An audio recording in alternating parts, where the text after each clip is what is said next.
Okay no, so sa walang hindi pa nakapunta dito at naghahanap ng idea or vlog no, kung ano nga ba hitsura ng Landers Davao branch, ikalabing-apat na Landers branch sa buong Pilipinas. So ito yon. This is how it looks like. Landers Davao no. So pagka maliit lang siya no. Maliit lang. Sa pagkapasok mo, yan makikita mo yung membership area. Tapos ito yung grocery, counter area. Tapos ito naman yung Federal Barber Shop. Yan ang natin pupuntiryahin natin mamaya no. So i-avail natin yung free. Basta bibili ng any amount na item. Tapos diretso na tayo. Bila lang po. Bila lang po, sir. Alright no. So binilang may binilang silang binilang nila yung mga pumasok na may dalang card. Bakit kaya? Anyway, so yun lang no, bali ito. Kanina pagkapasok natin bungad parang sa receiving area or parang atrium area ng Landers, kita niyo naman no. So ang masasabi ko hindi siya ganoon kasing lawak, kasing lapad compare sa kahit sa Alabang. So mas maliit ito dito. Yung entrance area lang naman no, sa may hallway or tawag nito sa may atrium area. Pero pagkatingin natin dito sa loob, malaki pala siya. Yan pala yung hitsura malaki, malaki siya. Tsaka bago syempre. Tapos ngayon, tingnan natin yung mga produkto mamaya, yung mga prutas. Pero gusto ko muna kumain. Bumili muna ng pizza. Yan lang ha. Sa mga hindi nakapanood ng mga vlog about Landers sa Cebu, Landers Bacolod and Landers West Alabang. So dito na lang no. So ito yung hitsura ng Landers Landers Superstore Davao branch. So yung setup paras lang naman kahit nga sa SNR. Hawig sila ng setup Kumbaga mataas yung roofings, yung ceiling. So hindi talaga siya mainit Tapos malakas yung aircon. Tsaka ang pinagkaiba din pala ni Landers in the SNR ay sa SNR typical na bodega. Bodega pa rin naman to, warehouse. Pero kaya SNR is parang bodega talaga yung dating So ito hindi siya pa bodegahan ang dating. No, parang bodega siya na medyo mas class compare kaya SNR. Nice one. Okay. So nga pala si Landers ay nagsisimula pa lang nung parang kakasimula lang nung 2017. Parang yun ang nabasa ko kanina sa Wikipedia kung kailan nag-start si Landers. Okay, so dito tayo sa coffee shop nila. Dining area. Landers Central. Pasta, burger, pizza, chicken. So sa pizza tayo.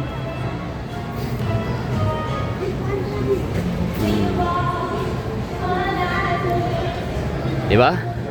Yan ang sinasabi ko sa inyo na di hamak na mas maganda, di hamak na mas the best, di hamak na mas gusto ko si Landers compare kaya SNR. Kasi nga yung dining area ni SNR is lakas lang maka-ordinary food court no. Samantalang ito si Landers Superstore ay talagang restaurant, coffee shop, cafe, talaga yung dating class, high end, ganon.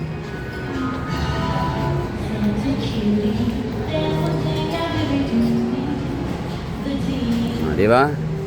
Ang ganda pa ng ang ganda pa ng may mga papunong kahoy pa sila, yan nga lang hindi naman tunay artificial. Pero okay na yan pang aesthetic lang talaga yung purpose. Nice one, at least madadagdagan na yung magiging tambayan natin. Di ba? Hindi na tayo puro Starbucks lang. Actually sa Starbucks hindi ko trip tumambay sa Starbucks gawa nung unang-una masikip, pangalawa maingay, pangatlo hindi ko masyadong feel talaga mag-dine in, tumambay sa dining area sa Starbucks. So ito na Landers. So ito yung maraming thank you at nilagyan ng Landers ang Davao. Kasi SNR napakalayo sa akin. For example sa case ko, yung aking area is somewhere sa may Arcastillo, Agdao. So napakalayo sa akin, para sa akin itong same SNR kasi located sila sa may Maa corner MacArthur Highway sa Matina. So mas prefer to sa akin, mas favor, mas pabor, mas malapit, mas accessible si Landers. The real New York pizza.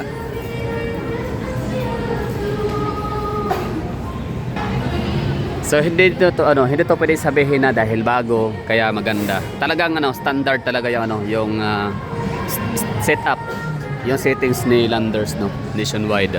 Lahat ng branch ganito talaga. Organized, malinis, mabango.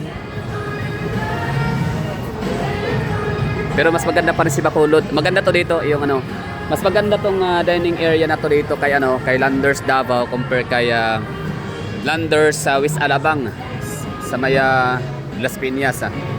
Pero kapag ka ano namin natin siya ihahambing, no, i-differentiate natin siya kaya Bacolod, mas maganda si Bacolod. Parang ito yung pumapangalawa, no, na maganda aesthetic next to Bacolod Landers or Landers Bacolod.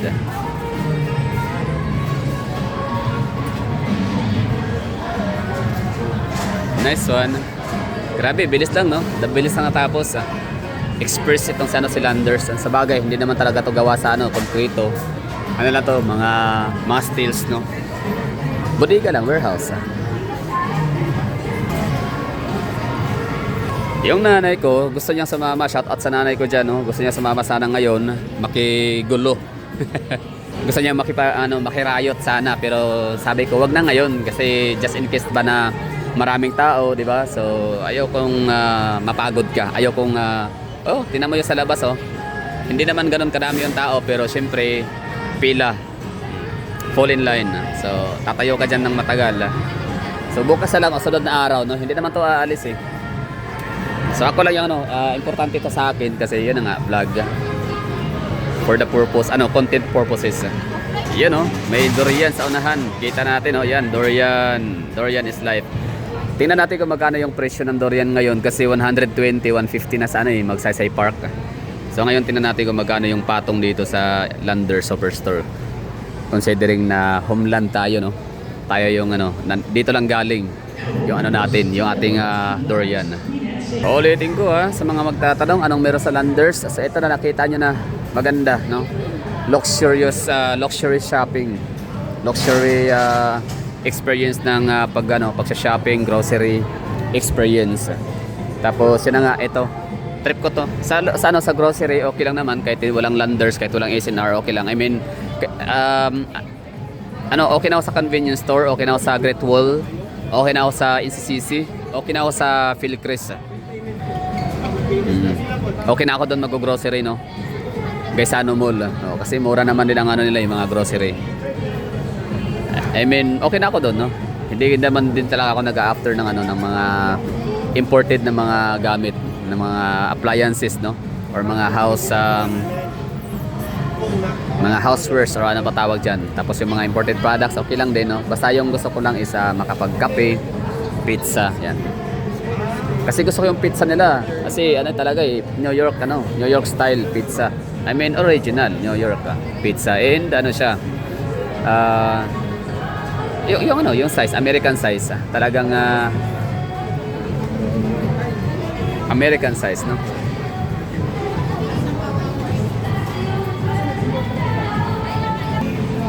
So, okay na tayo dito. Bali, lang, no? Bali, pabungad lang yon, no? Like, review ba, no? Tour. Tapos, agad-agad na tinungo natin itong kanilang restaurant. I mean, yung kanilang Pizza Hut, mga pizza area. So, dining area nila. Which is ito na nga, nag-order tayo ng pizza pero matagal yata, parang sira yung yung debit card, yung card reader, pa tayo yung swiper, no. So yun lang, no. Shout out kay Noelski. Ayan, so sa Iloilo, no, coming na rin, di ba? Parang groundbreaking na ba yung ninyo dyan, Landers Superstore? Kasi sa totoo lang, di hamak na mas maganda talaga, the best si Landers compare kay SNR. Sa pa lang, sa dining area pa lang, walang sinabi ang ang SNR. Kasi sa SNR, wala silang coffee shop. Tapos yung kanilang yung tawag nito, yung dining area, yung setup, di hamak na mas maganda to dito. Hindi siya typical na lang, yung pang food court lang, no, sa mga mall. Sa talagang luxury, kung luxury talaga yung yung ambience, yung feelings dito. So sana, no, lahat ng mga metro cities sa Pilipinas ay magkakaroon ng branches. So congratulations Davao, for the first time ever sa Mindanao nagkakaroon ng Landers. And of course, Cagayan de Oro City. Kasi gano'n naman talaga, no, kapag may nagsabi or parang meron akong nabasang komento na kapag may open or may nag-invest or may mga investment sa Davao, follow din kaagad ang ano CDO. So for example, gaya nito, nagkakaroon ng Landers. So hindi rin tatagal or mga buwan lang din no, magkakaroon ng groundbreaking na rin ang ano, ang Cagayan de Oro City ng kanilang Landers. Maaring pang 15th branch. Tapos Cagayan ano, Zamboanga City, General Santos City, no. So yun. Okay na tayo dito. Luxury. So sila sir, ano sila? Magana sila mag-dining, dine-in din sila dumiretso. Tanong natin sila sir. So anong difference kay SNR tsaka dito? So far, hindi ko naman na-try ang food nila. Food nila dito. Actually sa food, paras lang naman eh. American style. Oo. Sa setup, di ba hindi ganito yung yung SNR. Mas maganda yung industrial design. Mas class, di ba? Mas luxury talaga, di ba? Mafe-feel mo yung luxurious lifestyle talaga. So kung magsasyalan ka lang, di ba? Gusto mo mag-cut-cut, pwede na diri kayo, no? Taga-asa mo, sir? Davao ra po. Pero nakatry na mo Landers sa different branch, other branch. Pampanga. Oh, nice dito. Asa matanda sa Pampanga. Hindi ko naman ng place, pero malapit din sa Pinutan ka na first time ko sa yun. First time ko na nagpunta. Nindot po dito, nindot. Okay po. Very similar lang. Pero may wala din sa medyo. Oh. Pero pinaka nice nga Landers is Bacolod eh. Tapos sa mga napuntahan ko mga Landers, ito yung parang pumapangalawa pinakamaganda next to Bacolod. Tsaka astig yung sa Landers ng Bacolod kasi yung opening date talaga nila may artista, no. Kahapon dito yung artista si meron naman tayo kahapong artista si nag-ribbon cutting si Mateo Godechili, mag-asawang Godechili, Sarah Geronimo.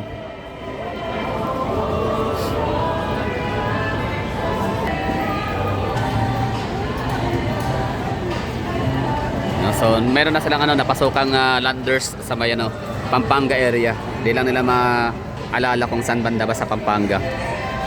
Okay na?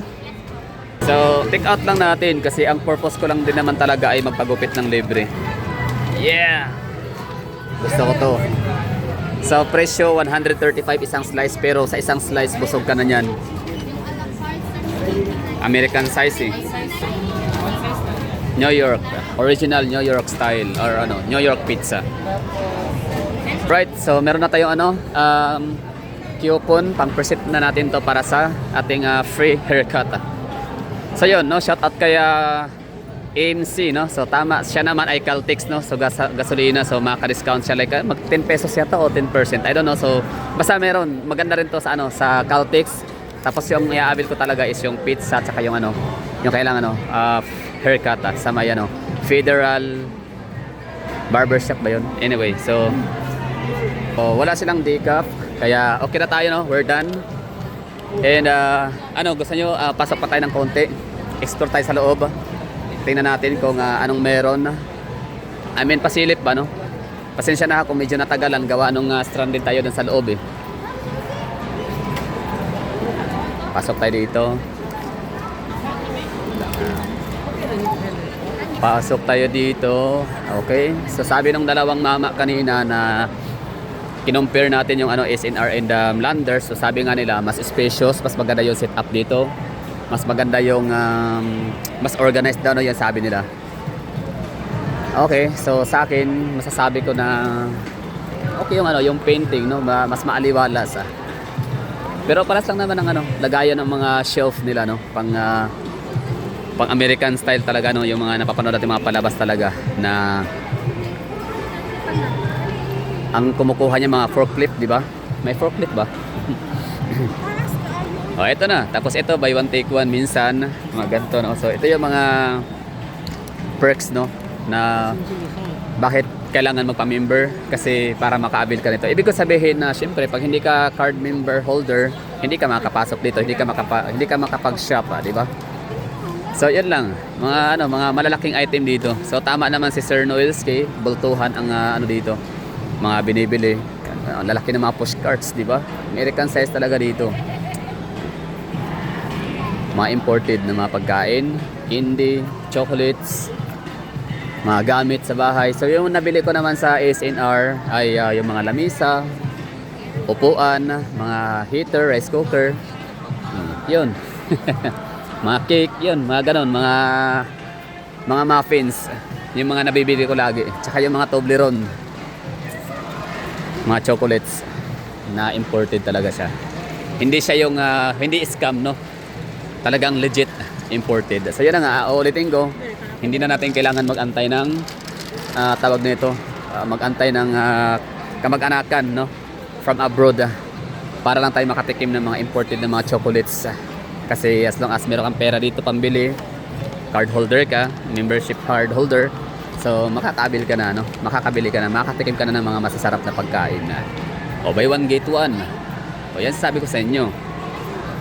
So magkano ba mahal, di ba? 500 pesos yung membership card. Bili ka ng apat nito, bawi ka na. Di ba? So ito yung mga wheat product, wheat market nila, poultry, fish meat.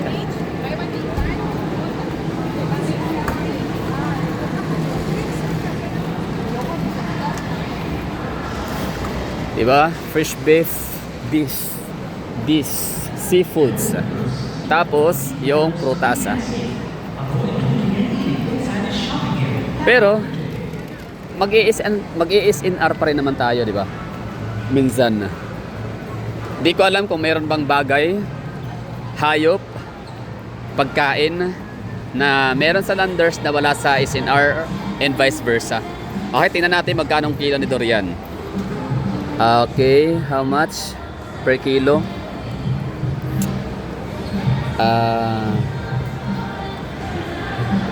Hindi ko mahita. Dito na lang sa maliit. Dati daw 249.95, ngayon 75 na lang. Okay, so may pa-discount sila, no? Ito rin, no, 75. Yung kilo, no, per kilo. Price off. 75 per kilo na lang ang durian. So mura lang sila ngayon compare sa Bangkirohan in sa Ramon Magsaysay Park. Okay na tayo. Thank you for watching. Ingat. At ako'y magpapagupit na, no? Or sige, doon na natin i-off or puputulin yung ating video. O nga pala, ito gusto ko rin to minsan matikman. Magkano ba to? Hindi ba siya buy one take one? Roasted chicken regular, Louisiana, Sergeant Pepper, rotisserie. Hirap pasahin. Anyway, so walang parang walang discount, no? I mean walang buy one take one. Okay. Yun. Meron na tayong mapupuntahan kapag ka tayo gutom.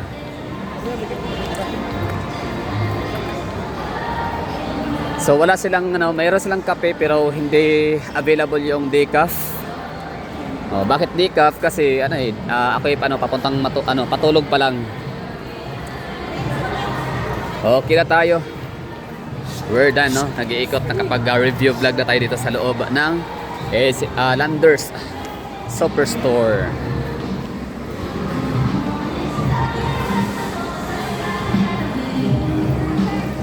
Yan. Federal Barber Shop, tama ba? Yan. Federal Barbers.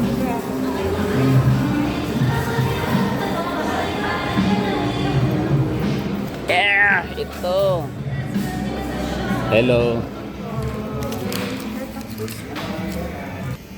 Nice one. Okay, ito yung Federal Barbers. List na abil din natin. Minsan kasi magsibo tayo, hindi natin nagawa yun, gawa nung umalis yata yung umalis yung yung tagupit, nagugupit. Yung barbero umalis, so yeah, hindi tayo nakapagpagupit.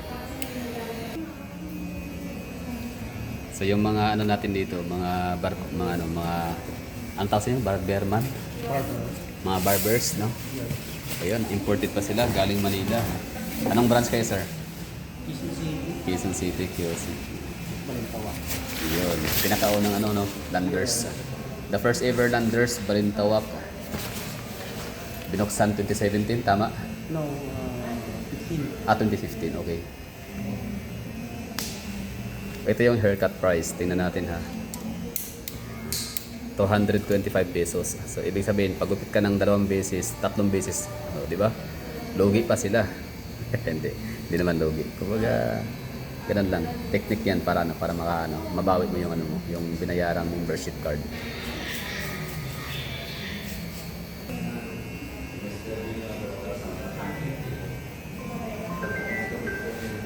Sir, wait lang.